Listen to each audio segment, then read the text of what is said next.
వారు పదే పదే చెప్పేటోళ్ళు. అట్లాగే తెలంగాణ ఉద్యమానికి మీకు తెలుసు శీర్షిక ట్యాగ్ లైను నీళ్లు, నిధులు, నియామకాలు. అందుకే 10 సంవత్సరాల కేసీఆర్ గారి పరిపాలనలో ఈ 3 రంగాల్లో సంపూర్ణమైన న్యాయం కేసీఆర్ గారి ప్రభుత్వం చేసింది. నీళ్ల విషయంలో ఇటు గోదావరిలో అటు కృష్ణలో ప్రతి నీటి బొట్టును వడిసిపట్టి ఒక్క చుక్క నీటిని వదలకుండా కాళేశ్వరం లాంటి ప్రాజెక్టు కాలంతో పోటీపడుతూ కట్టినా, అట్లాగే పాలమూరు రంగారెడ్డి ఎత్తిపోతల పథకాన్ని దాదాపు 90% పూర్తి చేసిన, సీతారామ ప్రాజెక్టుని కూడా 90% పూర్తి చేసి కృష్ణలో గోదావరిలో సంపూర్ణంగా ఒక్కొక్క నీటి బొట్టును వడిసిపట్టి తెలంగాణ రైతాంగానికి తెలంగాణ ప్రజల ప్రయోజనాల కోసం నిరంతరం పనిచేసింది కేసీఆర్ ప్రభుత్వం. కానీ ఈరోజు నీళ్లు, నిధులు, నియామకాలు అనే ట్యాగ్ లైన్ ఎక్కడో పోయింది. ఇవాళ ఏం జరుగుతుంది రాష్ట్రంలో అంటే నిందలు, దందాలు, చందాలు. బీఆర్ఎస్ మీద నిందలు, బిల్డర్లతో కాంట్రాక్టర్లతో దందాలు, రాహుల్ గాంధీకి చందాలు. ఇది ఇవాళ ఈ కాంగ్రెస్ ప్రభుత్వం చేస్తున్న పని.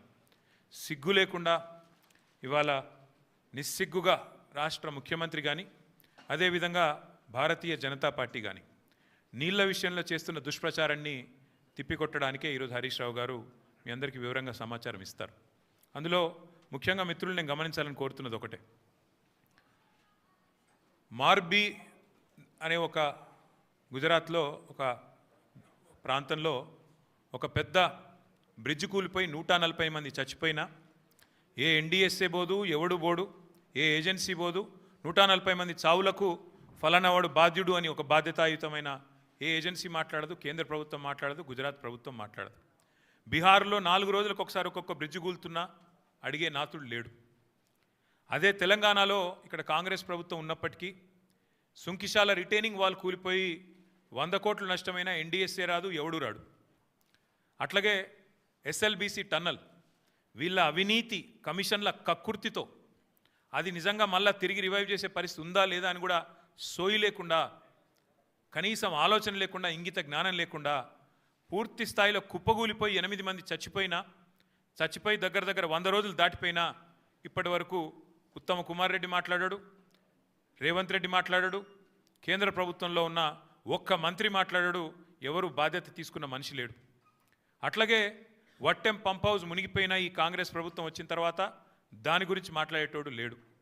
అట్లాగే పెద్దవాగు ఒకసారి కాదు 2 సార్లు కొట్టుకొని పోయిన ప్రాజెక్టు అడిగేవాడు లేదు. కానీ కాళేశ్వరం విషయంలో మాత్రం హరీష్ రావు గారు, కేసీఆర్ గారు 100 సార్లు చెప్పారు. కాళేశ్వరంలో 100 కంపోనెంట్లు ఉంటే ఒక్క కంపోనెంటు ఒక బ్యారేజ్, అందులో 3 బ్యారేజీలు, 19 రిజర్వాయర్లు, 21 పంప్ హౌజులు, 100 కిలోమీటర్ల సొరంగ మార్గాలు, 1000 కిలోమీటర్ల ప్రవాహ కాలువలు ఉన్నాయి, 100 కంపోనెంట్లు ఉన్నాయి. ఆ 100లో ఒకటి మేడిగడ్డ బ్యారేజు. అందులో మొత్తం 371 పిల్లర్లు ఉంటే 3 బ్యారేజీలు కలిపి 2 పిల్లర్లలో ఒక దగ్గర పగులు వచ్చింది. దాన్ని పట్టుకొని దున్నపోతూ ఈనింది అని కాంగ్రెస్ వాడంటే దుడ్డెను కట్టేయమని బీజేపీ వాడు 2 రోజుల్లో ఎన్డీఎస్ఏ రిపోర్ట్ అని వడ్డించి ఎన్డీఏ రిపోర్ట్ బీజేపీ ఆఫీస్లో తయారు చేసి ప్రజల్ని భ్రమింపజేసే ప్రయత్నం చేసినారు. దానికి తిరుగులేని విధంగా ఎల్ఎన్టీ అనే సంస్థ ఏ సంస్థనైతే పార్లమెంట్ భవనం కట్టిందో, ఏ సంస్థనైతే కాంగ్రెస్ పార్టీ కేంద్ర కార్యాలయం కట్టిందో ఆ సంస్థ మొన్ననే స్పష్టంగా చెప్పింది, ఈ నివేదికను మేము తిరస్కరిస్తున్నాం, ఎన్డీఎస్ఏ రిపోర్టు ఇది చెత్తబుట్టలో పడేయడానికి తప్ప ఎందుకు పనికిరాని రిపోర్ట్ అని చెప్పినారు.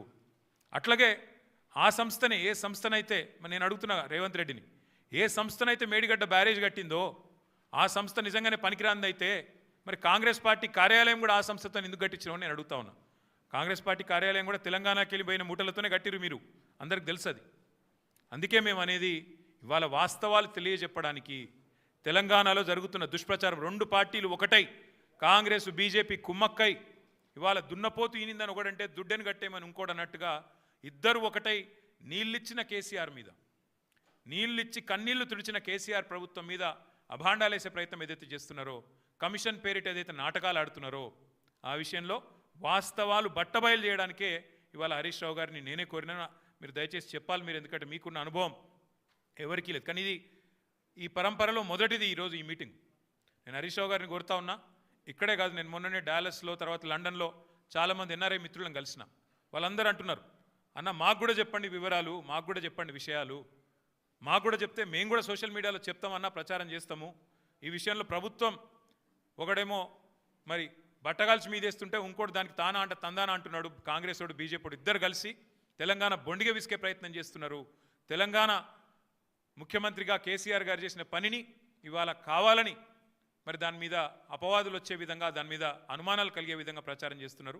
వాస్తవాలు చెప్పండి, మాకు కూడా జూమ్ మీటింగ్లు పెట్టండి అని వారు కోరితే హరీష్ రావు గారిని కోరినాను. అటు ఎన్ఆర్ఐ మిత్రులు కానీ ఇక్కడ ఉండే ఇంకా ఎవరైనా మిత్రులు కూడా మేము కూడా తెలుసుకోవాలనుకుంటున్నామంటే వారికి కూడా ఇంకా కావాలంటే జిల్లాల దాకా కూడా పోతాం. ప్రతి చోట కూడా ఖచ్చితంగా ఈ విషయంలో నిజాలు చెప్తూనే పోతాం. చివరిగా రెండే మాటలు నేను చెప్పేది. ఒకటి, మేము ఇది మొదటి ప్రయత్నం కాదు. మేము ఆల్రెడీ ఒక పెద్ద బృందం అందరం కలిసి మేడిగడ్డ పోయినాం. అది పోయి కూడా దాదాపు మీ అందరూ వచ్చినారు, మీడియా మిత్రులు కూడా వచ్చారు. మా ఎంబడా రోజు 9 నెలలు అయినట్టుంది. వెంటనే రిపేర్ చేయాలి, నీళ్ళు ఇవ్వాలి, ఇచ్చే అవకాశం ఉండగా కూడా ఇస్తలేరు అని చెప్పి ఎన్డీఎస్ఏ యాక్ట్ కూడా చూపెట్టినాం. యాక్ట్లో కూడా క్లియర్గా రాసుంది ఓనర్ ఎవరైతే ఉంటారో వాళ్ళు వెంటనే రిపేర్ చేయాలని. కానీ అది కూడా ఇప్పటివరకు ప్రభుత్వం పట్టించుకోవట్లేదు. రైతుల పొలాలు ఎండబెడుతున్నది. ఆ విషయంలో కూడా ప్రభుత్వం తన వైఖరి చెప్పాలి. రెండవది, హరీష్ రావు గారు మొన్ననే ప్రెస్ మీట్ పెట్టి వివరంగా చెప్పారు. గోదావరి జలాల విషయంలో ఆంధ్రప్రదేశ్ రాష్ట్రం ఇవాళ అనుమతులు లేకుండా కడుతున్న ప్రాజెక్టు మీద ముఖ్యమంత్రి మాట్లాడాడు, బీజేపీ కేంద్ర మంత్రులు మాట్లాడరు. ఒక్కడంటే ఒక్కడు కాంగ్రెస్ వాడు కానీ బీజేపీ వాడు కానీ నోరు విప్పడు, నోరు తెరవడు, కనీసం మాట్లాడరు. అందుకే గోదావరి జలాల విషయంలో కానీ కృష్ణా జలాల విషయంలో కానీ ఈ రాష్ట్ర రైతాంగానికి రైతాంగ ప్రయోజనాలకు ఎన్నటికైనా శ్రీరామ రక్ష